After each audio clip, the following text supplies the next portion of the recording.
Nordung bunta in mongyang Nyenon ye kanyin mapu Kimun mèo trà hồ liam Yang nyen ta in nhu ke mapu Nye lai tral tăng yam tuwa Làm nyen quên ta như rửa phụ Cơ mẹ toàn ta in mong nyen ôn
Por supuesto, no hay ningún problema. Eso cuando recién, si ustedes pusieron el cigarrito, eso pertenece al folclore, ¿no?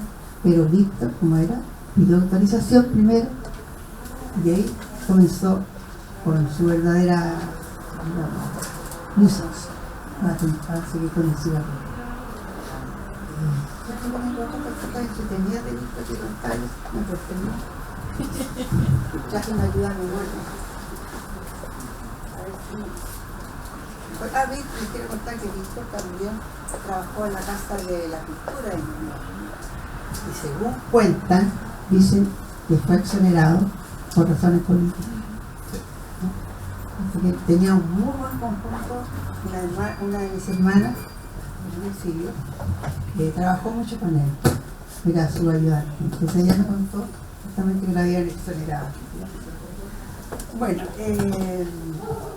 Víctor también, antes de conmigo, no existían estos grupos hombres y mujeres, solamente existían o los cuatro guasos, o los ficheros, solamente grupos de hombres, o después empezaron a aparecer también la cantante acompañada de los guasos. ¿No? Entonces, Cuncumén fue el primero en salir así. Entonces, todo esto, esta manera de presentarse, como tú no echabas talla fuerte que la Cuncumén. Muy linda la cultura. Y bien sentadita y con sus piernecitas. Siempre nos echaba talla, Jorge. Entonces, eso lo implantó Víctor, ¿ya? La mujer adelante, los varones atrás, ¿ya? Y también el vestuario, se preocupaba mucho del vestuario, ¿ya? E incluso llegó a una famosa vestuarista del Teatro de la Universidad de Chile, llamada Amaya Cluny. Y ella hizo muchos diseños justamente para los trajes que llevó Cuncumén a Europa. ¿Qué otra cosa les puedo contar para no alargarme tanto? La generosidad de Víctor. Se fue Víctor, se fue Rolando, se fueron todos los antiguos Cuncumén y quedaban estos pobres pájaros jóvenes con el Cuncumén. Entonces, de repente aparecía Víctor. Nosotros ensayábamos en una casa que está en la calle Villavicencio. Digamos que ahora está el GAM, y detrás está esa callecita. Es una casa muy linda, grande, con un árbol gigantesco en el medio ya. Y ensayamos ahí. ¿Por qué les contaba yo esto?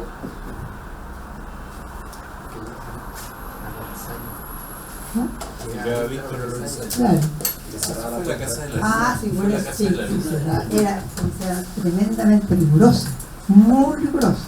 Entonces él comenzaba con expresión corporal, a preparar nuestra mente, nuestro cuerpo para llegar a la danza. Como decía adelante, que no se queda tranquilo hasta que salía todo perfecto. En una oportunidad estaba enseñando, trabajando un chapecado. ¿Tú sabes lo que es un chapecado? Es danza que se cruzan.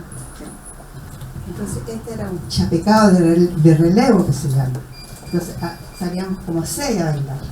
Entonces el de acá me esperaba el de allá. Entonces tenía que ser así, chapecar. Y hubo un integrante que no hubo caso, pero no hubo caso. En vez de partir así, partía así. Y volvían. De repente Víctor hace así, dijo permiso y se fue. Cerró la puerta y se fue. Y después volvió ya tranquilo y comenzaba. A eso tenía de esa rigurosidad que tenía Víctor. Y creo que todo esto que ya es más o menos interesante, sigo porque quiero seguir lateando.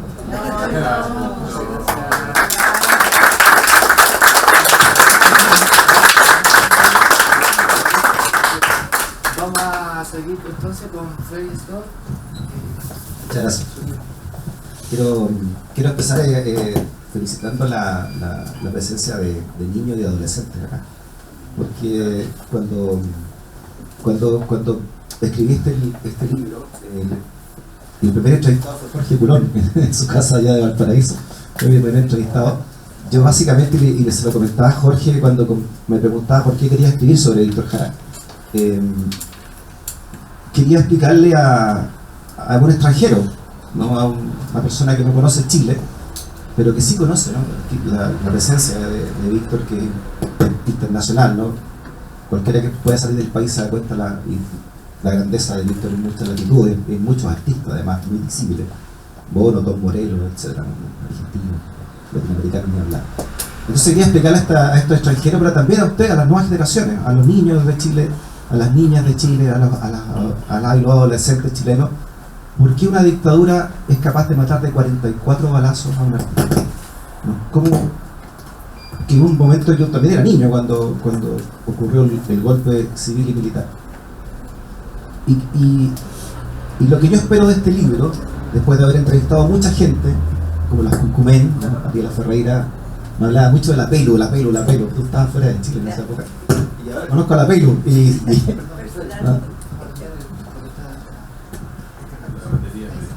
Perfecto. Y por fin nos conocimos y Mariela me dio unas entrevistas increíbles, muchos recuerdos. Estoy construyendo esta semblanza de este enorme personaje de nuestra cultura identitaria, ¿no? Víctor Jara es una presencia en Chile. Para quienes nacemos en este país es como nacer y mirar la cordillera, ¿no? Escuchar una canción de Víctor Jara y después nos damos cuenta de todo lo que fue, ¿no? Director teatral, director artístico, etc. Político también, un gran comunista y un gran luchador por la necesidad de su pueblo, y así murió, ¿no? Y por eso murió también, por eso lo asesinaron. Y conocí gente maravillosa, gente de otra generación, a la mía, y que tenían y siguen teniendo un fuego en la mirada. Uno ve a la generación antigua, y cuando habla Peilu, cuando converso con Jorge, converso con esas personas que tenían 20 años, en esa década también de mucho movimiento, ¿no? De mucha lucha, que fue la década del 60. Siento que todavía hay ahí una esperanza de un cambio, de una lucha que tenemos que seguir dando por una sociedad mejor. Entonces, este libro va en homenaje no solamente a Víctor, sino que va como una reflexión también, y salió curiosamente, no está premeditado, pero salió en estos 50 años también del golpe civil y militar y los 50 años de su asesinato. Es una reflexión a lo que tenemos y lo que podemos perder, pero también una reflexión a lo que nos falta también como sociedad de aquí en adelante, ¿no? Y que fue también por lo que Víctor y esa juventud luchó y sigue luchando. En el estallido social fue la juventud también la que siguió luchando y la que salió también con daños irreparables, ¿no? Como daños oculares, en fin. Este libro está dedicado también, y así si ustedes lo leen se van a dar cuenta que hay una línea de narrativa a un joven que llegó hoy a Chile, está exiliado en Francia, se llama Héctor Herrera. Este joven tenía 23 años para el golpe y trabajaba en el registro civil. Su pega ahí era fichar niños, sacaba las huellas a los niños y hacía fichas con los niños que iban naciendo y se los ponían. Porque Chile fue un país muy adelantado en eso, en saber cuánta gente vivía, etc., ¿no? Y a todas estas personas del registro civil, la dictadura apenas comenzaron a asesinar gente y los cadáveres llegaban a la morgue, lo ordenó a estos jóvenes de 20, 23 años que nunca habían visto un cadáver, ¿no? El caso de Héctor Herrera, él nunca había visto un muerto en su vida. Los mandaban a fichar muertos, a fichar esos muertos, para tener un control. Nunca se entendió por qué, digamos, ¿no? Y así, claro, con las huellas dactilares, tenía que ir y fichar los muertos sacando las huellas de los muertos. Y Héctor llega a hacer ese macabro trabajo a la morgue, me cuenta todo esto está narrado en el libro, ¿no? Lo que se encontró abriendo una puerta de la morgue, un patio, imagínense un pasillo donde entraba la ambulancia, pero esta vez todo el suelo acá sembrado de cadáveres, de muertos que la dictadura iba arrojando, ¿no? En las calles, y después pasaban patrullas militares y patrullas de carabineros y los juntaban ahí y los distribuían en el suelo para ficharlo, y ahí se descubre el cadáver de Víctor. Lo descubren, aunque Víctor ya era una persona muy conocida y además Héctor pertenecía al Partido Comunista, era de la Juventud Comunista. Héctor decide entonces ir a avisarle a su viuda, a cruzar en medio de ese momento, ¿no? Cruza todo Santiago, toque de queda, el toque de queda comenzaba muy temprano, imagínense, los primeros días del golpe militar, y encuentra a Joan y le cuenta esto, ¿no? Le cuenta que su marido estaba asesinado en un patio, y además de eso, de esa valentía de cruzar la calle con tal dice, le ayuda a Joan de vuelta para recoger el cuerpo y darle sepultura, ¿no? Ese heroísmo es un homenaje a Héctor Herrera, que repito, hoy día o anoche o hoy día en la mañana llega a Chile de Francia para poder estar también en estas conmemoraciones. Va dedicado a eso y a los jóvenes que fueron las principales víctimas de esa dictadura. El promedio de edad de los detenidos desaparecidos, desaparecidas de 29 años, es el promedio de edad de nuestros detenidos desaparecidos, ¿no? Y más del 70% de las víctimas de la dictadura, asesinados, desaparecidos, son menores de 35 años. Vaya ese homenaje entonces también en este libro a toda esta juventud, ¿no? Que tenemos acá, que si tienen ese brillo todavía en la mirada y que me hicieron conocer un Chile distinto, pero también me hicieron conocer un Chile que se puede hacer y que todavía estamos con la fuerza de seguir haciendo. Muchas gracias por estar acá. Muchas gracias por la invitación. Muchas gracias por la invitación.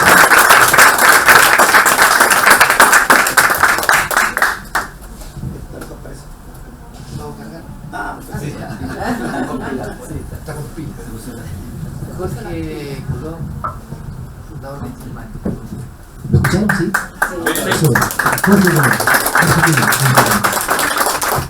Bueno, quiero manifestar en primer lugar también decir lo mismo, me reconforta mucho la juventud de la audiencia y los menos jóvenes, bueno, pertenecemos de alguna manera, tenemos algún grado de complicidad generacional. Y quiero agradecer también estar en este panel con Freddy y con Perlu, por razones bien concretas. Bueno, Freddy Stock es un periodista importante en nuestro país, pero es un periodista que ha sabido salvar su dignidad de periodista. Hemos conversado alguna vez de esto y claro, yo entiendo que todos tienen que trabajar, entiendo que los periodistas cuiden sus puestos de trabajo, pero creo que se podría hacer mucho más desde el gremio de los periodistas por cambiar también este país que de alguna manera está condicionado culturalmente, está condicionado informativamente por una prensa absolutamente controlada por los mismos que hace 50 años derrocaron con la violencia que todos sabemos al gobierno de la Unidad Popular. Bueno, Perlu, porque hace parte también de esta historia increíble que yo espero realmente que se pueda reconstruir, digamos, pero que de alguna manera tenemos la sensación también que vivimos un periodo único y excepcional de la historia de Chile. Yo iba a ver a los Curcumén, era muy admirador de los Curcumén, iba a ver a los Curcumén ahí al Parque Forestal en una feria de artes plásticas que curiosamente se organizaba durante el gobierno de Jorge Alessandri, ojo, porque no siempre la derecha chilena fue esta derecha feroz, la derecha asesina que tenemos, digamos. Durante el gobierno de Jorge Alessandri dejó de hacerse después con el gobierno de Frey, en el Parque Forestal, y uno iba, yo tenía en esa época 13 años, 12 o 13 años, iba porque estaba ahí la Violeta Parra, pero no solo cantaba la Violeta y actuaban los Curcumén, y actuaba la Orquesta Sinfónica de Chile, el Ballet Nacional, la gran banda de jazz de Santiago, estaba el teatro de la Universidad de Chile, en fin, era realmente una situación cultural de altísimo nivel, sino que los stands no eran estos stands con artesanía china, sino que eran de los pintores, de los mejores pintores de Chile, donde conocimos, qué sé yo, a Rosel Bru, conocimos a José Balmes, a Gracia Barrios, a los mejores pintores de Chile que pintaban y tenían sus stands en esta feria de artes plásticas, que era realmente una maravilla. Y eso se organizaba durante el gobierno de Alessandri.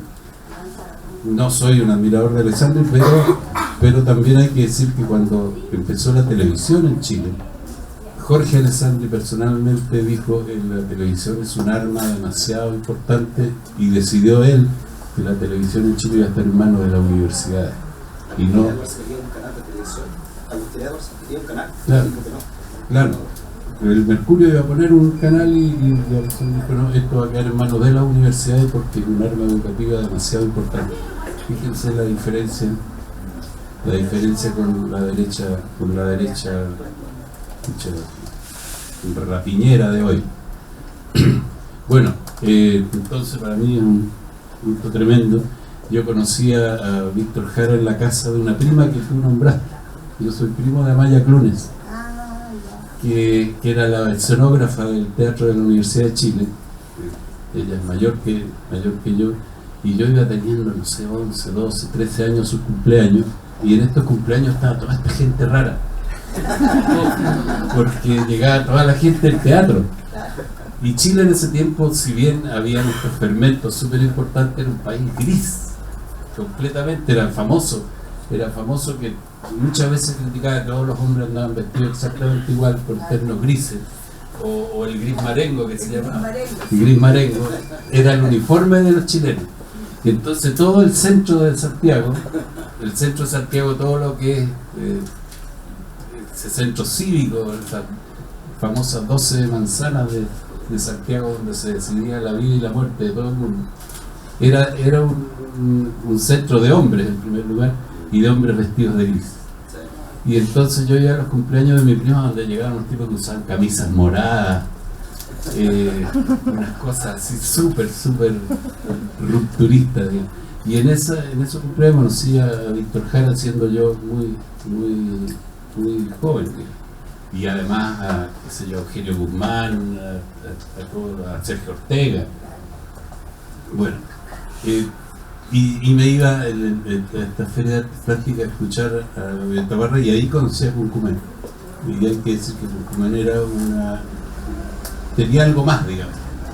Tenía algo que los demás no tenían.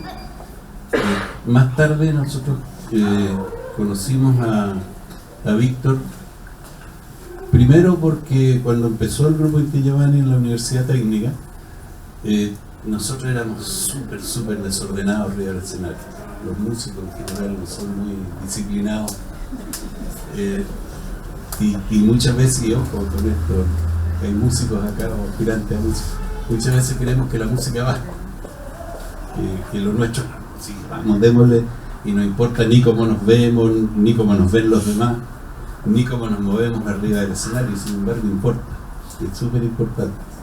Entonces a Víctor le pedimos que como él era director de teatro, le pedimos que nos ordenara un poco arriba del escenario, y empezamos ahí a conocernos de a poco.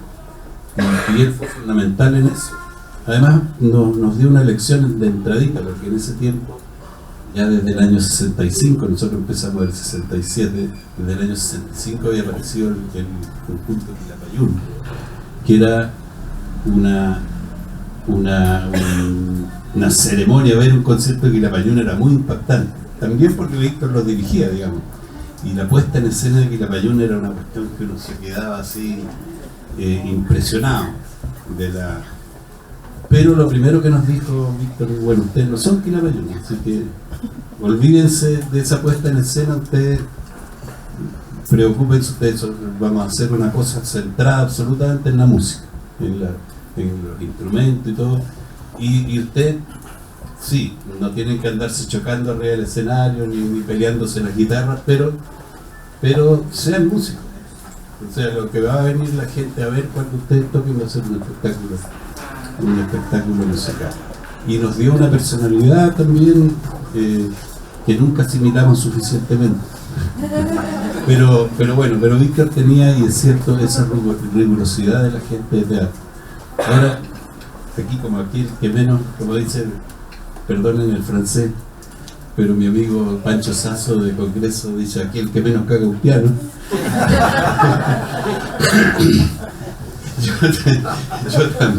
Yo también escribí un pequeño libro sobre Víctor Jara que se llama La sonrisa de Víctor Jara, que espero que la librería editorial de la Universidad de Santiago de Chile.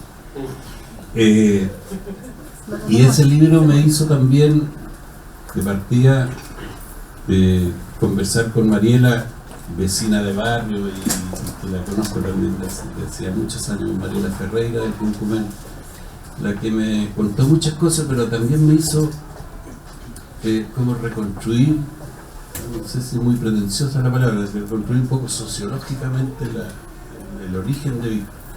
Y yo, después de ese libro, he seguido pensando, y pensaba que la Violeta Parra venía de una familia de profesores normalistas. Su padre era profesor normalista. Su abuelo era abogado, incluso era un borrachín, pero era abogado. En fin, venían de familias que tenían una formación, venían de las letras. El hermano Nicanor era profesor del Instituto Barros Arana, del internado Barros Arana, y profesor de física además. O sea, la familia de la Violeta venía de las letras. Pero el profesor Rolando Alarcón, profesor normalista, en fin, gran institución. Si tienen tiempo, infórmense sobre lo que era la educación normalista en Chile. Hizo grande la educación chilena, los profesores normalistas.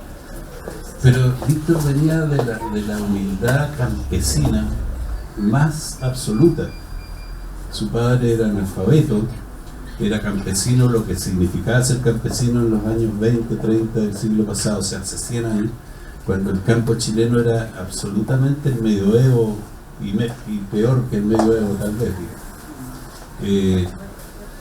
Y yo he hecho un paralelo, fíjense, y también es interesante investigar. Víctor Jara nació pocos años antes, pero más o menos en las mismas condiciones sociales que el Chacal de Nahueltor, y en la misma región, en la misma zona. Y sin embargo, que distintos caminos podían seguir dos niños nacidos a poca distancia geográfica. Víctor tuvo esta capacidad. Bueno, él perdió a su madre muy joven. El padre fue siempre un padre ausente, que no tuvo mayor influencia en su formación, como sucede, y aquí hay muchas mujeres, y lo saben, las mujeres chilenas. Este es un país de padres ausentes y de mujeres fuertes, de mujeres que sacan adelante su familia, que contra toda adversidad. Y bueno, pero Víctor a los 13 años pierde a su madre que trabajaba desde las 4 de la mañana hasta la medianoche para poder mantener su familia. De repente no resistió más y murió de un infarto, siendo Víctor muy joven. Y él se fue como arrimando a instituciones fuertes. Entró al seminario, fue seminarista en San Bernardo. En el seminario San Bernardo, salió del seminario y entró a hacer el servicio militar. Hizo el servicio militar, donde salió con el máximo grado que podía salir un recluta, digamos, un conscripto, que fue de sargento primero. O sea, hizo su servicio militar, pero fue un buen soldado además. Fue un buen soldado del mismo ejército que después lo asesinaría relativamente pocos años después. O sea, también en esto ni siquiera hubo en esos oficiales el respeto que debieran tener por gente que formaron, digamos, por gente que había servido a su propio ejército. O sea, hay una demostración ahí además del clasismo que existe en las Fuerzas Armadas de Chile entre los oficiales y la tropa. Porque no sé si nosotros vemos demasiadas películas, pero un ex soldado norteamericano o inglés y todo goza de una cierta inmunidad, por lo menos respecto de sus compañeros, digamos. Siempre vemos en las películas norteamericanas que son veteranos de no sé qué guerra y eso les significa un respeto mínimo. Bueno, estos oficiales que asesinaron a Víctor no tuvieron ni siquiera ese respeto por un ex compañero de armas que había servido más lealmente al ejército de Chile. Y bueno, el trabajo con Víctor fue, como lo escribía la Pelu también, con una persona que tenía la rigurosidad de la gente de teatro. Y es curioso porque Víctor, teniendo una cara muy expresiva, hay muchas fotos en las que lo vemos, naturalmente tenía esa sonrisa increíble, pero era muy expresivo de rostro, y sin embargo no fue actor, fue fundamentalmente director. Y ahí yo saco otra conclusión también: que él no fue actor porque hablaba como guaso, hablaba como campesino, y en ese tiempo en Chile, y hasta el día de hoy, ¿cuál es uno de los grandes problemas de las clases populares? Que lo distinguen o lo discriminan por la manera de hablar. Y en ese tiempo, las clases populares en la ciudad, había mucho campesino en Chile. Actualmente prácticamente el campesinado ha desaparecido como protagonista social. Casi todo el mundo vive ya en ciudades. Existe el obrero agrícola actualmente, pero el campesino, el que venía del campo, el que vivía en el campo, prácticamente ha desaparecido. En ese tiempo no. Santiago está hecho, esta enorme ciudad de Santiago está hecha por inmigrantes campesinos que llegaron del sur, generalmente buscando una vida más digna, que en las ciudades no es capaz de darles además esa vida más digna. Entonces la hablaba como guaso. Y si nosotros vemos las filmaciones, en ese tiempo no andábamos con el teléfono filmándonos, sino que sino que era muy raro, era muy caro filmar además. Entonces los pocos registros que hay de Víctor son sobre todo esta entrevista que tiene con la televisión peruana. Y si ustedes la escuchan, la ven, Víctor hablaba así, y tenía esa cuestión, y decía, y tenía... Entonces, claro, no iba, ningún director lo iba a poner a hacer Shakespeare. Porque habría dicho, hacer o no hacer, esa es la cuestión.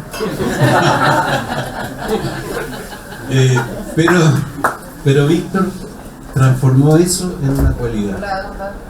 Porque al principio seguramente lo acomplejaba, digamos, porque la sociedad chilena ha sido siempre terriblemente clasista y terriblemente discriminadora. Son ahora discriminadores y han sido siempre.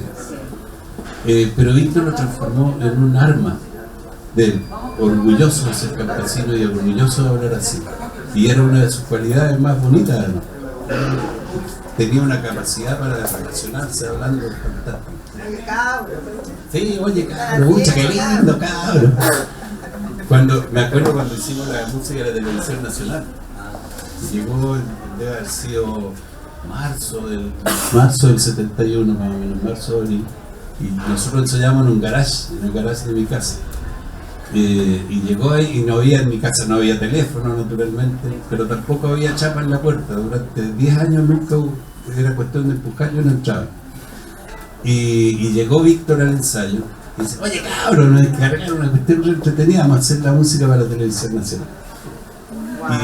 Y dijo, y yo me imagino una cosa, mira, yo me imagino, porque Víctor tenía otra cualidad súper importante para el pueblo, nunca imponía nada. No sé si con ustedes, siempre preguntaba, ¿qué piensan ustedes? Entonces, imagínate, nosotros teníamos 20 años y que llegara Víctor Jara a preguntarnos qué nos parecía algo, era, escucha, nos subía el ego, pero además la gana de participar. Entonces, ¿qué piensan ustedes? Yo creo que tiene que ser así como las trompetas cuando aparece el rey. Me acuerdo que cuando aparece el rey, ta, ta, ta, ta, ta, ta. Entonces empezamos a buscar hasta que apareció y hasta el día de hoy sigue siendo la música más recordada de la televisión nacional. Bueno, él nos hacía participar, pero sí era muy riguroso, no aceptaba atraso, siempre había muchas bromas, siempre los que son músicos saben que los músicos son terriblemente, de partida son terriblemente crueles en su humor, son de un humor terrible los músicos de cruel, pero todo el payaseo terminaba en el momento que empezaba el ensayo. Se acabó el payaseo, ahora se ensaya, horarios, todas esas cosas. Fue una experiencia trabajar con él, fue una experiencia además conocerlo, digamos, más de cerca, porque yo supe cuando murió, cuando apareció su biografía, digamos, que él era 15 años mayor que yo. O sea, una diferencia en ese tiempo importante.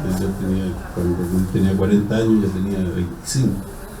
Y nos habíamos visto pocos meses antes del golpe.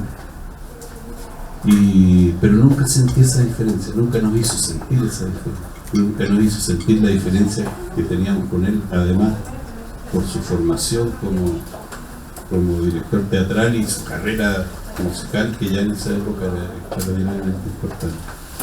Entonces, dicen que no hay muerto malo, aunque Chile ha demostrado que sí hay muerto malo,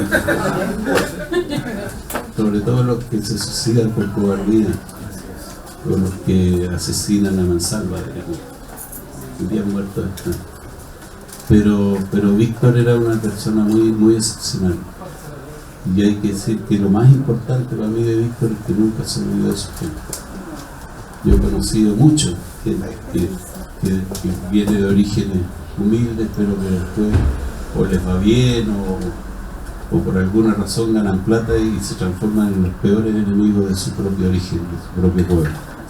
Víctor fue siempre muy coherente en y él sintió y vivió el gobierno de la Unidad Popular como la gran oportunidad que su gente tenía, que el pueblo de Chile tenía, de llegar a tener un país digno y una vida digna.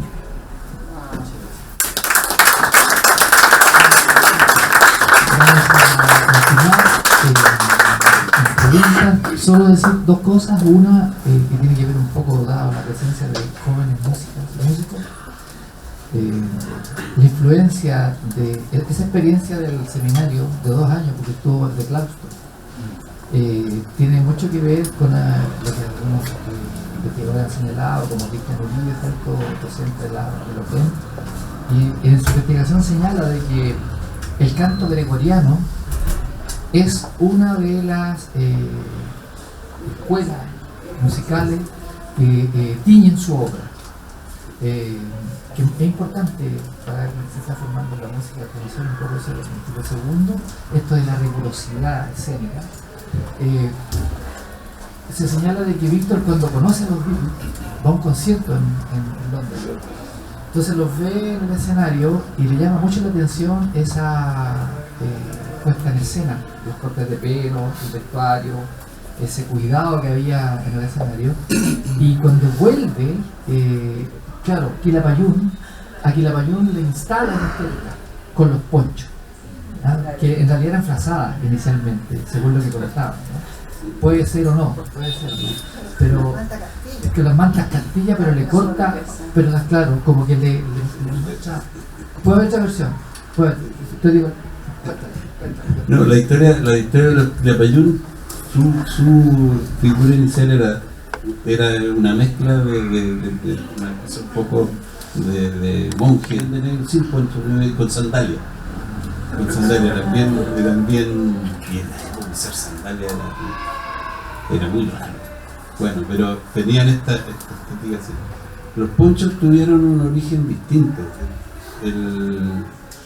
En ese tiempo había, bueno, no sé, pero los grupos los 4/4 salían con smoking, digamos. Después, no sé, los guasos quinceros salían vestidos de patrón de fútbol.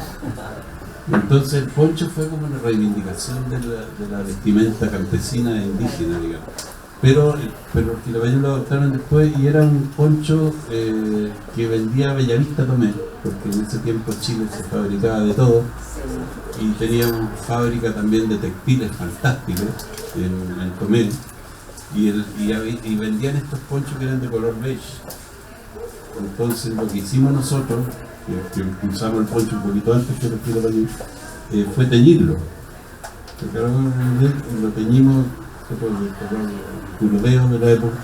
Fue antes de la camisa de la Juventud Comunista, porque también después durante la dictadura se dijo que usábamos los ponchos de ese color porque éramos comunistas. la camisa digo después de los ponchos. Después. Y éramos comunistas, pero los ponchos eran auténticamente burderos. Y los Quilapayún los pidieron de negro. Gracias por la aclaración. Ofrecemos entonces la palabra a las personas que quieran hacer alguna consulta o proponer algo respecto de lo que aquí se ha hablado o lo que les pasa a ustedes como experiencia con el hecho de conocer a algunos quizás por primera vez, a Víctor Jara, o está abierta la palabra.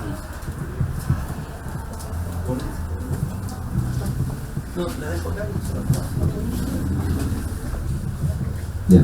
Oye, muchas gracias y los chicos, muy bien, están aprendiendo música, entonces qué bueno que tengan a este gran referente que es Víctor Jara. Bueno, agradecer el tremendo panel que tenemos acá, soy parte de la organización con Claudio de toda esta actividad y con acá con Cerro Navia. Y hay hartas cosas que a mí me dan vuelta porque al empezar con Claudio a masticar este homenaje a Víctor Jara, que le hicimos un buen teatro la semana pasada y ahora acá en Cerro Navia, tomando café diario viendo un amigo, empecé un poco a investigar porque uno ya tenía una referencia, siempre ha estado con cosas, pero me he encontrado con cosas muy ciertas. En primer lugar, la disciplina que él tenía. La disciplina. Él, uno lo conoce como un gran músico, pero él fue también un gran director de teatro. De hecho, viajó antes como director de teatro a muchas compañías extranjeras que eran de prestigio. Lo invitaban a dirigir, o sea, ya tenía una puerta abierta. Y en relación a eso, Jorge, quiero consultarte porque hay o sea, que tú hables de esto, porque obviamente en primera persona, de que cuando él tiene que tomar la gran decisión, de irse por el teatro o por la música, porque no podía hacer las dos opciones, porque a él le gustaba hacer las cosas bien. Creo que tuvo una conversación contigo de decisión, que después tú dijiste, hoy tomó esta decisión sabiendo que yo me estoy iniciando en la música y soy mucho menor, 15 años menor. O sea, tanta la humildad de Víctor Jara de preguntarle a una persona con quizás menos experiencia, mucho menor, de decir que le ayude en la decisión que debe tomar, que al final tomó por la música y dejó el teatro de lado, todo obviamente. Entonces, esa experiencia tú puedes contarla porque yo creo que ahí fue decisivo, porque ahí se dieron cuenta que la música que él estaba haciendo iba mucho más lejana a lo que él ya había hecho por teatro. Sí, mira, yo creo que era y sí, eran largas conversaciones. Nosotros vivíamos más o menos cerca, como 3 o 4 cuadras, entonces como él tenía, en ese tiempo los músicos teníamos los de segunda categoría teníamos una citroneta y los de primera categoría tenían una renoleta. Entonces me llevaba con su renoleta para la casa y bueno, y pasamos lo que pasa muchas veces con los amigos, que nos íbamos conversando hasta la casa suya y después me iba a dejar a la casa y volvíamos para la casa suya conversando y sí tenía la duda, pero no era una duda artística, era una duda política. Él decía en el teatro, porque él era un gran director de teatro, además que Víctor Jara era un hombre de una cultura vastísima. Él había viajado mucho, conocía mucho, había dirigido también en Uruguay, había estado en muchas partes invitado como director de teatro y de teatro contemporáneo, porque claro, lo recordamos por las obras costumbristas, digamos, como La Remolienda o Ánima de Día Claro, pero él trabajó también en Maraxade, trabajó en el Círculo de Tiza Caucasiano, hizo Viet Rock, que era una obra súper revolucionaria para la época, también en el sentido teatral, no solamente político. Pero él decía, bueno, en el teatro yo llego a 300, 400 personas en una función y nosotros hacíamos conciertos donde habían 4.000, 5.000 personas o más. Entonces él lo veía porque él era muy militante de la Unidad Popular. No solamente era militante comunista, que bueno, pero en esa época, hay que decirlo también, nosotros nos sentíamos todos allendistas, nos sentíamos que el proyecto de la Unidad Popular, lo que significaba esta coalición, era súper importante. Y su duda no era tanto artística, porque él lo apasionaba muchísimo el teatro, sino que era más bien de dónde él se sentía más útil. Eso de repente hoy día es medio difícil explicarlo, digamos. Pero en esa época no era raro, digamos. Estábamos todos en un proyecto que nos parecía que nos creíamos el cuento hasta el fondo. Estábamos cambiando la historia.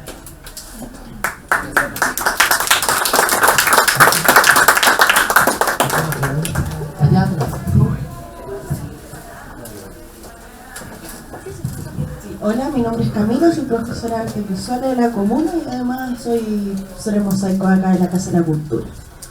Como docente, escuchando acá a Jorge, tú hablas de la acción del arte desde la visión, ¿cierto?, de Víctor como una acción política. ¿Cómo le instauramos o cómo guiamos a nuestros estudiantes a que el arte es necesario como herramienta política y como una base sólida en nuestra sociedad? Sino que no quiero monopolizar la conversación. Mira, nosotros en tanto tiempo metidos en esta historia del arte, hemos aprendido también, y lo aprendimos también de Allende, que uno no puede instrumentalizar el arte. O sea, Víctor tenía también claro, y el que lo tenía súper claro era Allende, en más de una ocasión. Porque claro, muchos, voy a ser bien autocrítico aquí, muchos creían que mientras más hablara del pueblo una canción era mejor canción, y no es así. No es así. El primer deber del arte es ser arte. El arte es un lenguaje que tiene su propia lógica y su propia dignidad. Entonces no se puede utilizar, porque si no nos transformamos en una especie de canuto de la política, digamos. O sea, usamos las canciones para lavar el culento, pero no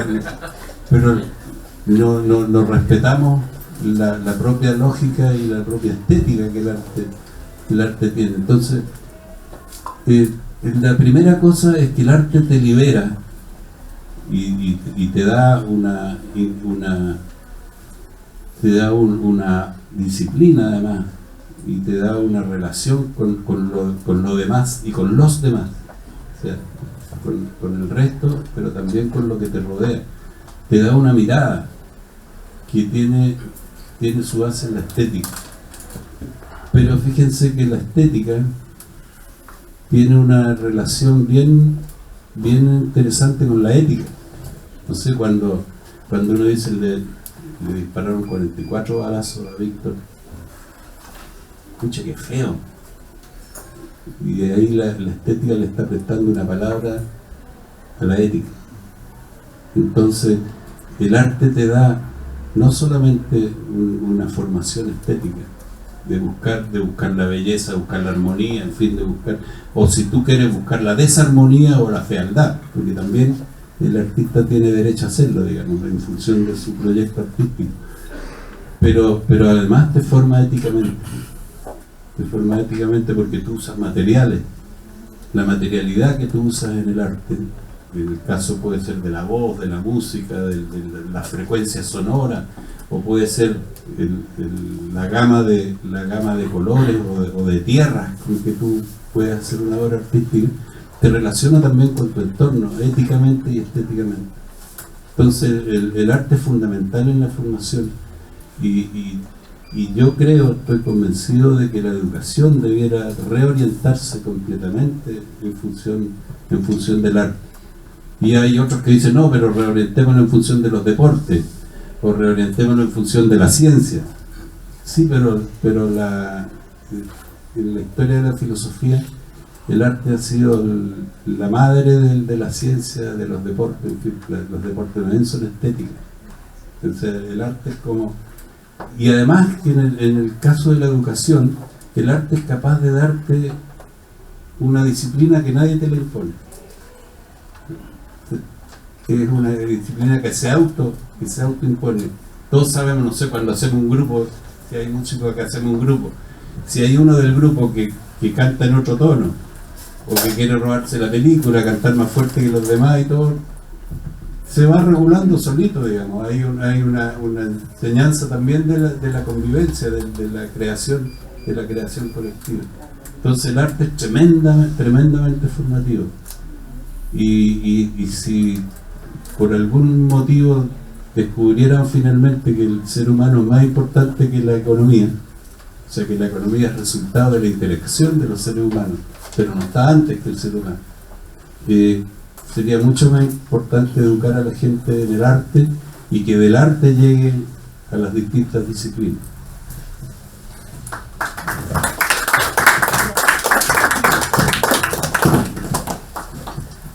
Yo quería hacerte una pregunta, la siguiente. Ahí hay una fotografía donde Víctor Jara, yo lo defino que eso era Víctor Jara.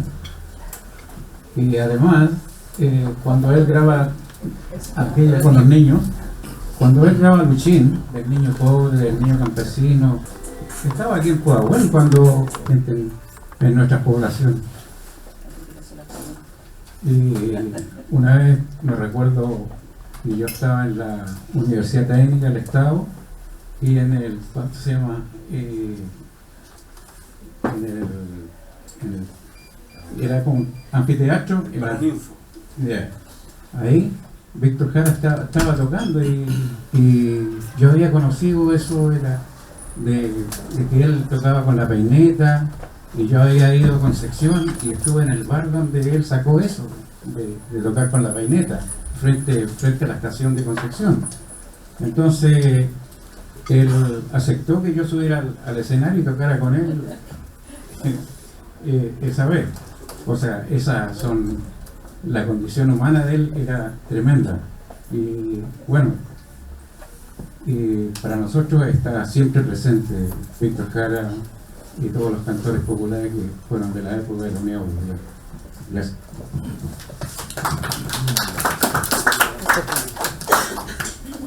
Mira, Anne-Marie Scott de Irlanda del Norte, Donegal, pregunta a los tres sobre qué enseñanza de la tridimensionalidad artística les ha dejado Víctor Jara, tanto en el libro, en el como en el minimal. Tridimensionalidad de enseñanza.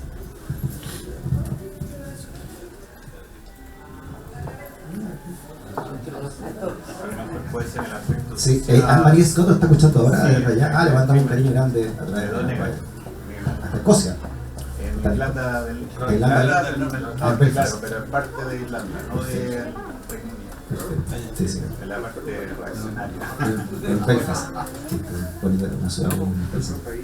Oye, bueno, yo siempre soy un amante del rock, ¿no? Y así me crié, así me formé como periodista, pero también desde niño, escuchando rock. Escuchaba rock porque tengo un tío que es 10 años mayor que yo, así que yo cuando tenía 10 años escuchaba solamente rock, porque mi tío tenía 20, entonces iba a su fiesta y siempre me llamó la atención después con el tiempo, cuando estudié periodismo y me adentré en la política también muy joven, porque yo fui adolescente en dictadura, niño y adolescente en dictadura, escuchando a Víctor Jara como un acto de rebeldía, ¿no? Me conseguía los cassettes a la vuelta del colegio. Yo estudiaba en el Nacional, ahí en San Diego había un montón de disquerías que te pirateaban los cassettes, te los entregaban, entonces después escuchaba un cassette de Víctor Jara, como lo pasamos con los compañeros y todo, lo tocábamos en guitarra. Y el rock, aprendí que el rock es una actitud de vida, es una actitud de rebeldía, es una actitud frente a una generación que quizás no te entiende o frente a un grupo que no te entiende. Y ahora escuchando a la Pelu y también a la Mariela cuando me habló para este libro, Víctor Jara siempre fue un rockero, esta actitud, ¿no? Siempre quiso ir más allá de lo aparente, ¿no? Pensar más allá de la caja y desde la rebeldía del arte. Cuando a las Cuncumén lo apuntaban con el dedo los puristas, era porque Víctor Jara había sido un rebelde ya, y le había dado un camino de rebeldía a un grupo para hacerlo mucho más grande y mucho más expansivo. Él nunca dudó en atreverse a eso, como la generación de la Pelu y la generación del Jorge, que fueron los primeros que se enfrentaron a sus padres, fueron los primeros que se vistieron distintos a los padres, los primeros que comían cosas distintas, escuchaban cosas distintas, pensaban de manera distinta, lucharon por cosas que los padres no habían luchado, ¿no? Esta generación occidental, incluso no solamente chilena, la ideación de la mujer, la píldora, la sexualidad, los derechos sociales, etcétera, ¿no? De las minorías raciales, todo aquello, ¿no? Toda la discriminación, todas esas luchas en contra de él fueron dadas por esta generación de la cual también Víctor se sentía parte. Por lo tanto, a mí lo que me queda de Víctor, el descubrimiento que me queda es ese sentido de rebeldía que tuvo cuando, por ejemplo, se atreve, después de haber conocido el rock en primera persona, cuando viaja a Estados Unidos, a la costa oeste de Estados Unidos, en pleno hipismo, con el grupo de teatro de la Universidad de Chile, cuando va después a Nueva York, y luego cuando va a Inglaterra a tomar clases y se empapa de toda esta cultura rockera y descubre también que dentro de este llamado imperialismo en esa época, Guerra Fría, había jóvenes que luchaban igual que los jóvenes chilenos, contra lo establecido, que luchaban contra Vietnam, que luchaban y daban la vida, incluso en la Universidad de Kent fueron asesinados jóvenes estudiantes y daban la vida por una sociedad mejor, dentro de lo que se llama imperialismo. Todo eso lo descubre y a Víctor le da aún más la cabeza creativa, y por eso se trae una ópera rock que se llama Viet Rock y la monta en Chile con toda la polémica que eso puede producir, incluso en su sector, ojo, ¿eh? Y también por eso graba con los Blobs, por primera vez graba guitarra eléctrica en una canción de contenido social, o en un disco de contenido social, ¿no? El derecho a vivir en paz, abre la ventana. Tienen guitarra eléctrica, eso marca un antes y un después en nuestra música popular. Y eso es una actitud completa de rebeldía, es una actitud completa de rock, ¿no? Víctor Jara como un gran rockstar chileno, quizá uno de los primeros, desde el teatro, innovó completamente el teatro, y también se llevó abucheos en contra de los puristas, renovó la manera de entregar el folclore a través de Cuncumén, con la maestra Margot Loyola, cuando viajaron a la ex Unión Soviética y todo, él decía, respetemos a la maestra Margot Loyola, y la maestra le entendió a este cabro joven, ¿no? que podía renovar el folclore. O sea, imagínate, siempre encontró gente que lo iba apoyando en eso. Por lo tanto, creo que en la figura de Víctor Jara hay un gran genio, un gran innovador. Los genios ven cosas que los demás no ven, ¿no? Y los talentosos pueden pegarle un objetivo como nadie puede pegarle, decía Schopenhauer, pero los genios le pueden pegar un objetivo que nadie más ve. O sea, de repente él veía cosas que los otros no veían, y eso creo que tiene mucho que ver con la actitud que nos deja. Y a mí en lo personal, con lo que me deja su figura, desde lo artístico, desde lo humano y también desde lo social, desde lo político.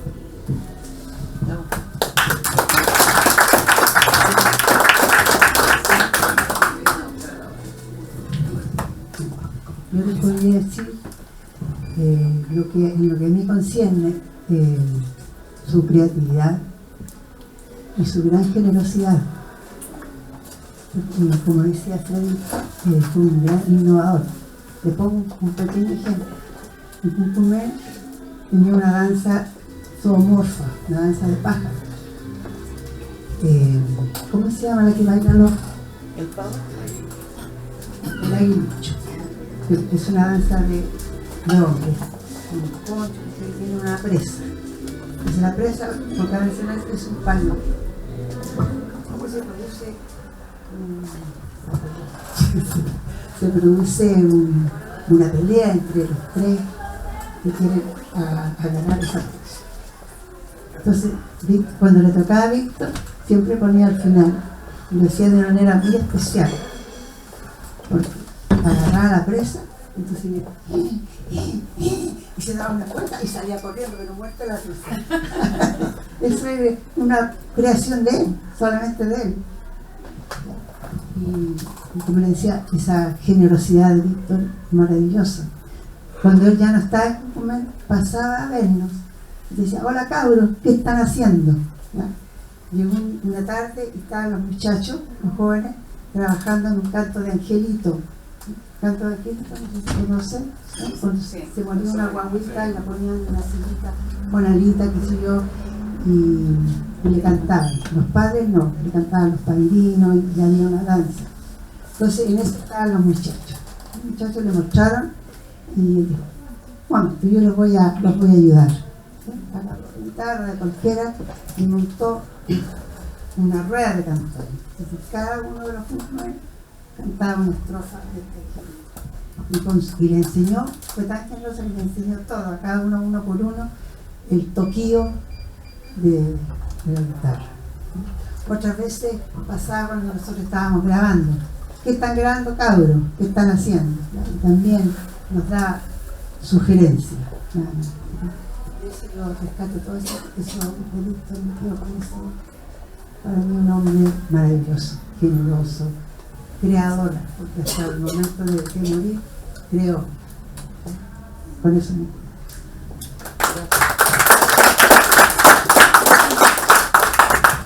Bueno, hay poco que agregar en realidad. Yo lo que creo, y esto me parece también importante, porque hay que en el 2019, cuando espontáneamente se empezó a escuchar el derecho de vivir en paz y se empezó a cantar el derecho de vivir en paz en las calles, esa generación de alguna manera construyó un puente que la dictadura había tratado de destruir, porque aparecía como que hasta el 73, hasta el golpe había habido un Chile y después para adelante había habido otro Chile. Sin embargo, ellos reconstruyeron un puente a nivel de cultura popular. O sea, somos el mismo pueblo que tuvo Allende como presidente, somos el mismo pueblo que tuvo a Recabarren como dirigente sindical, somos el mismo pueblo que viene desde hace un siglo luchando por justicia social. Y ese puente se lo reconstruyó a través de la música, se lo reconstruyó a través de cantando el derecho de vivir en paz, cantando el pueblo unido jamás será vencido y cantando, pateando piedras de los prisioneros. O sea, fue el pueblo que volvió a ser pueblo, no porque éramos clientes, éramos cualquier cosa, ciudadanos, lo que tú quieras, pero Chile volvió a ser un pueblo que reconstruía ese puente con su historia.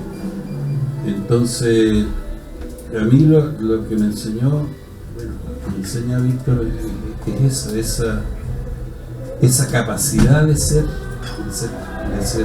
parte de su pueblo. Y el rock, ojo, que el rock tiene una pulsión primitiva que lo hermana muchísimo con el folclore. Si nosotros escuchamos los cantos, no sé, una baguala, por ejemplo, lo que es el grito desgarrador de una baguala es perfectamente rockeable, o muchos cantos populares en el mundo que vienen también de los trabajadores, de las clases marginadas. El rock nace también de ahí, y tiene esa pulsión primitiva que lo hace, las palabras se cantan con el tiempo, pero yo diría lo hace revolucionario.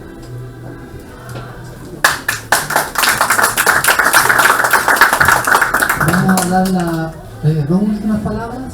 Pero últimas palabras, entonces sí, en honor a mis tiempos. Sí, por favor. Ya, muchas gracias por esta oportunidad que tenemos de estar con ustedes. Yo quería mencionar, no sé por qué, bueno, varias canciones que a lo mejor fueron marcando mi vida. Yo también era chica cuando fue la dictadura, tenía 8 años, pero me crié también en dictadura. Y cuando empecé a escuchar al Víctor Jara, yo creo que debo haber tenido unos 13 años, cuando realmente lo empecé a escuchar, porque antes escuchaba una que otra canción, pero empezar a escucharlo debo haber tenido 13 años, y él fue marcando mi vida. Literalmente me acuerdo que ahora lo que hablaba Jorge me hizo recordar una canción de él que era El Pimiento, en donde habla de que, ¿no es cierto?, en el medio de la pampa nace un pimiento y es chiquitito, pero empieza a crecer y es rojo, ¿no es cierto? Y más o menos es lo que pasó en el estallido social, cuando creían que no, ¿cuánto se llama?, que no había ninguna relación entre un Chile de antes y el Chile de ahora. Hay otras canciones que marcaron mi vida que fueron como Recabarren, Luis Emilio Recabarren, que la hizo él también, y también esa canción que dice ¿dónde cayó Camilo? Porque yo siempre he sido, digamos, creyente también, igual como Víctor, y a mí me impactó mucho que su humildad, sobre todo, ante todo, escuchar y crecer, ¿no es cierto?, bajo la influencia de él fue en una forma clandestina. Y yo creía que Víctor era campesino, siempre pensé que él era campesino nomás, nunca supe que él era, no sé, director de teatro, que había estudiado, hasta mucho después, cuando yo ya era adulta y pude leer su vida, digamos, y yo había vivido otras experiencias, pude venir a conocer más de él, pero yo siempre cuando escuchaba yo creía que él era campesino, y así lo veía, y veía su humildad y su sabiduría, y me impactaba mucho. Bueno, mi pregunta es la siguiente para cada uno de ustedes, es mi canción favorita de Víctor es Manifiesto. Yo creo que es mi favorita de todas las canciones del mundo, esa es mi favorita, Manifiesto. Y quería preguntarle a ustedes cuál es su canción favorita y por qué, a cada uno de ustedes.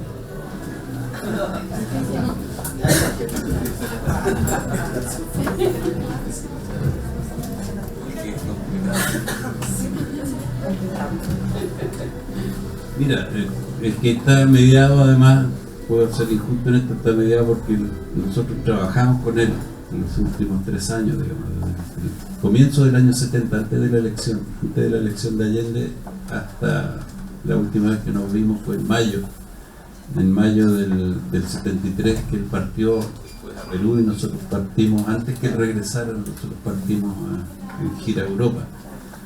Y claro, las canciones que hicimos en ese periodo juntos nos marcan. Un manifiesto, entre otros, Vientos del Pueblo. Un Viento del Pueblo, que una pequeña anécdota, porque él cita ahí a Miguel Hernández, poeta español, dice: viento del pueblo me lleva, el viento del pueblo me arrastra. Esa parte es una citación de Miguel Hernández. Entonces él decía: cuando la muerte me lleve por los caminos del pueblo. Y nosotros le dijimos: escucha, porque Víctor siempre hablaba de su muerte. Si ustedes revisan los textos, nosotros le dijimos: Víctor, basta, si no te vayas a morir. Entonces le cambió, y la versión de Víctor no dice mientras el alma me suene, se canta Víctor, porque nosotros le dijimos que no pusiera la muerte otra vez en las canciones. Además estábamos en plena UP y lo que menos queríamos era evocar a la muerte. Entonces, y Víctor lo cambió. Le puso así cantar el poeta: mientras el alma me suene por los caminos del pueblo, desde ahora y para siempre. Y bueno, y nosotros después, la versión que hicimos después, volvimos al texto original. En realidad, perdón, yo no tengo una canción favorita. Todo lo que sea de Víctor, escucharlo, es todo maravilloso. Aunque hable de lo que sea, hasta sus canciones picarescas. Todo muy simpático. Abre la ventana, una gran canción. Todo lo que sea de Víctor para mí es extraordinario, ¿no? Como músico, como poeta, como persona. Ahí está todo. Sí, le voy a responder lo mismo que respondo cuando me preguntan cuál es el mejor disco de los Beatles. Yo te voy a decir, depende del momento, ¿eh? Porque uno va, las sensaciones van cambiando de uno también respecto de lo que va viviendo, ¿no? Y en estos 50 años he pensado mucho y a raíz del libro, por supuesto, también en la muerte de los seres queridos, y sobre todo en el drama de los detenidos y venidas depresivos. Y así que me toca mucho ahora la canción Cuando voy al trabajo, que tiene que ver con eso, ¿no? Bueno, la historia, ahí la historia del asesinato, de la muerte de alguien que le canta, este ausente le canta a su amada. Encuentro que es terroríficamente hermosa, pero a la vez premonitoria de Víctor, frente a lo que iba a ver mucha gente. Así que ahora con esa estoy medio así, como que lo escucho y me produce algo especial.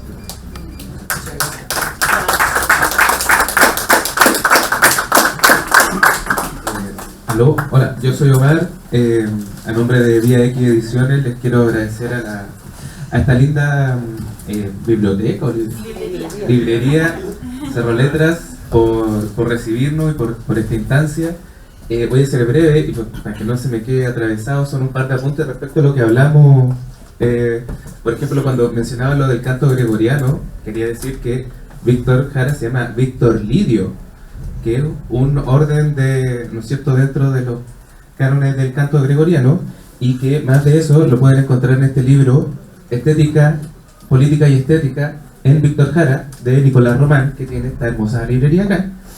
Otra cosa que no me quiero olvidar es cuando hablaban de la feria del Parque Forestal y mencionaban que podíamos encontrar cosas de grandes artistas ahí, no solo Feria de las Pulgas.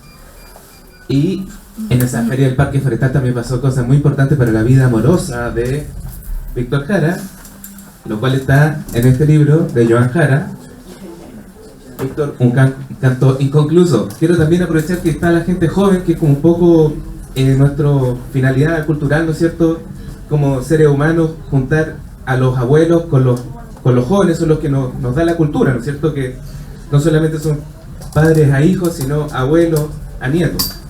Y respecto a eso, quiero aprovechar que aquí en esta librería está obra musical completa de Víctor Jara, original, para muchos que como nosotros la conocimos fotocopiada, ¿no es cierto? Aquí está una buena oportunidad de tenerla original, dice que se note bien las letras.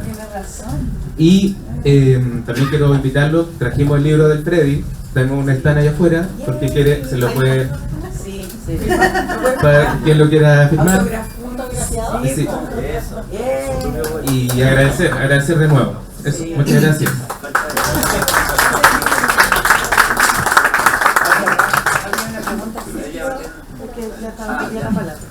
Muchas gracias por la promoción.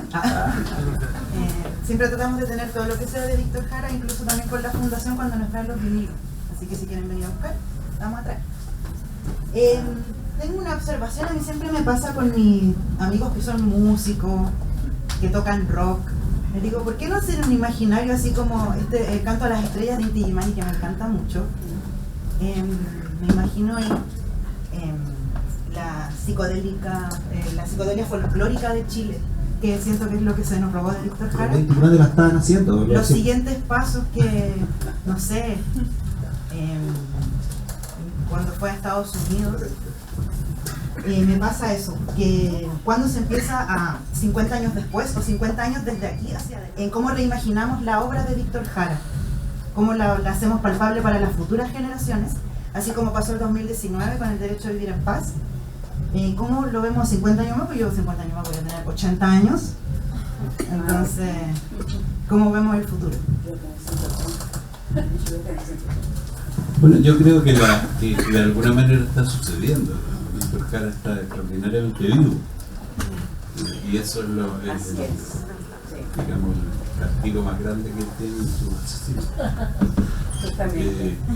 Que fabricaron una inmortalidad, digamos, pero que tiene que ver con un mérito de él también. Hay un grupo en la zona ahí del interior de Valparaíso, que fue Villa Alemana, que es un grupo rock y que toca solo canciones de Víctor Jara. Y el rock más duro. Y es fantástico, fantástico. Entonces, ahora, yo no creo tampoco que necesariamente los próximos 50 años el rock sea tampoco lo más. Va a haber mucha, no sabemos lo que nos va a deparar en materia musical, digamos. Seguramente va a haber mucha novedad. Pero la esencia de música sin tiempo y esta canción sin tiempo que hizo Víctor Jara va a tomar las formas que vaya tomando la sociedad que se revela contra el conformismo. Qué bonito. Yo quiero pasar un aviso, ¿no? A propósito de tu pregunta y lo que decía Jorge. Si quieres ver YouTube, Los Carreras, que es mi grupo, tenemos una versión ahí tenemos una versión del martillo en blues. Así que por eso se llama Los Carreras, para que me sigan, para que lo sigan.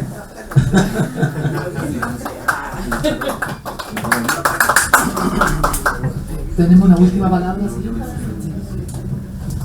Hola, antes que todo saludo enormemente esta instancia, porque creo que es una instancia muy simple, pero nada sencilla.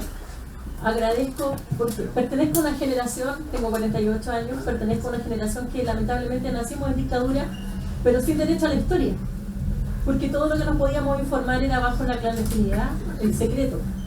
Y hoy día como mamá tengo hambre de información y por eso grabé todo lo más que pude, hasta sufrir un accidente con mi teléfono porque me manejo poco.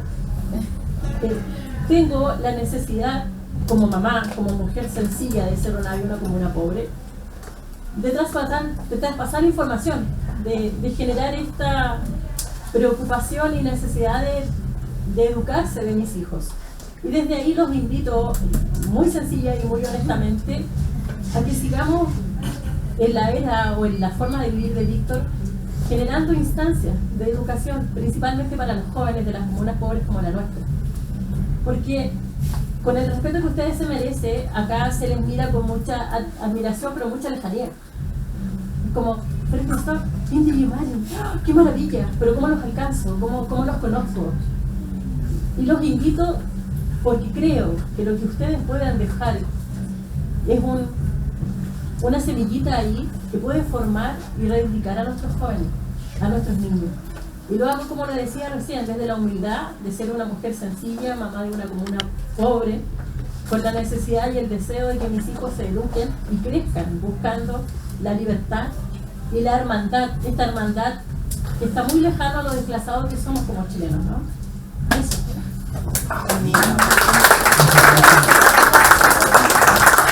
Vamos en primer lugar, agradecer la presencia, la disposición, la apertura que han tenido de estar en este espacio, a quienes han también facilitado la logística. Invitarles para hoy a las 6 de la tarde acá en el teatro va a haber una puesta musical de bandas de rock, Checura, Rómulos, Chequén, va a estar Laia de Puente Alto. Los grupos de rock en esta ocasión están interpretando una obra de Víctor Jara, cada uno es un grupo rockero. Entonces no es, esto ya traspasó, ¿cierto? Y vamos a encontrarnos con cultores como el Flaco Manguera, Jorge Céspedes, que es como de las nuevas camadas de poetas campesinos, de cantores, de una tradición milenaria, en el mismo espacio con estos rockeros así heavy, y por lo tanto diríamos que el mosaico de propuesta musical viene a enriquecer y a ponerse a disposición de las nuevas generaciones. Y sin lugar a dudas, en la medida que uno parece ser que va conociendo o se va acercando a otras experiencias de otras generaciones, no se rompe este hilo invisible que nos hace comunes, y somos pueblo, un pueblo que se le ha querido negar la memoria. El negacionismo está absolutamente vigente, y públicamente y masivamente. Sin embargo, su presencia, su interés, su búsqueda tiene que ver con esta necesidad de responderse desde dónde venimos, lo que hemos hecho en el tiempo, porque no solo podemos en los 50 años acordarnos del horror, también podemos reivindicar y valorar el cómo llegamos con el líder del proceso de la Unidad Popular, con Salvador Allende, a encarnar esa esperanza de que el pueblo sencillo, el pueblo empobrecido, vio en el proyecto de la Unidad Popular, y que se vio interrumpido por intereses económicos esencialmente de los Estados Unidos, y en Chile ejecutado por las Fuerzas Armadas y los carabineros que se pusieron al servicio del capital internacional. Y ese quiebre hoy día lo hemos ido poco a poco superando. Y termino con un pensamiento de un amigo que me decía: después de 50 años subimos un 2% electoralmente, y eso es grave. Y ahí vienen los desafíos, porque los sectores empobrecidos votaron, por ejemplo, el 4 de septiembre contra un proyecto, un documento, una constitución que venía a traer derechos que en Europa hace 80 años existen. Y el pueblo chileno dijo que no quería eso. Y hoy día nos va a llegar una constitución con un componente muy alto de fascismo y de clase que domina, y quedamos atrapados y la vamos a rechazar, claro que la vamos a rechazar, porque no es lo que queremos. Pero también para la cultura, las artes musicales en este caso, tienen también algo que decir, y por lo tanto hoy día reivindicar la figura creadora, revolucionaria de Víctor Jara nos demanda primero conocer, y creo que eso hoy día podemos decir que no hemos aceptado ese proceso, estamos conociendo, y esperemos que lo que se va sembrando nos permita crear una sociedad distinta para las nuevas generaciones. A eso apuntaba, y no lo supe expresar porque me emocioné. Muy bien. Así que muchas gracias y nos vemos a la tarde a las 6 de la tarde.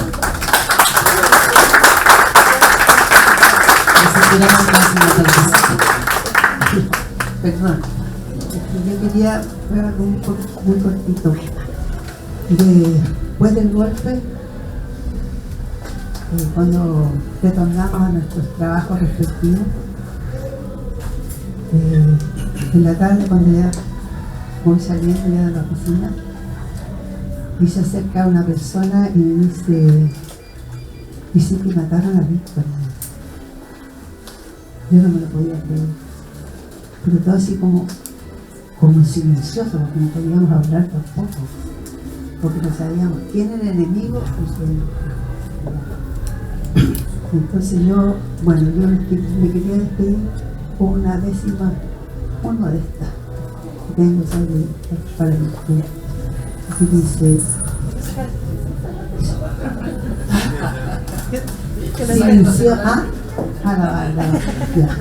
me acuerdo. Dice: silenciosa, ¿y cuál río? Llega la noticia cruel. Han arrancado el clavel de nuestro jardín florido. Ya no estará permitido su canto que denunciaba, mas su voz tan firme y clara sobrevive a los tormentos. Nos deja su testamento. Compañero Víctor Jara.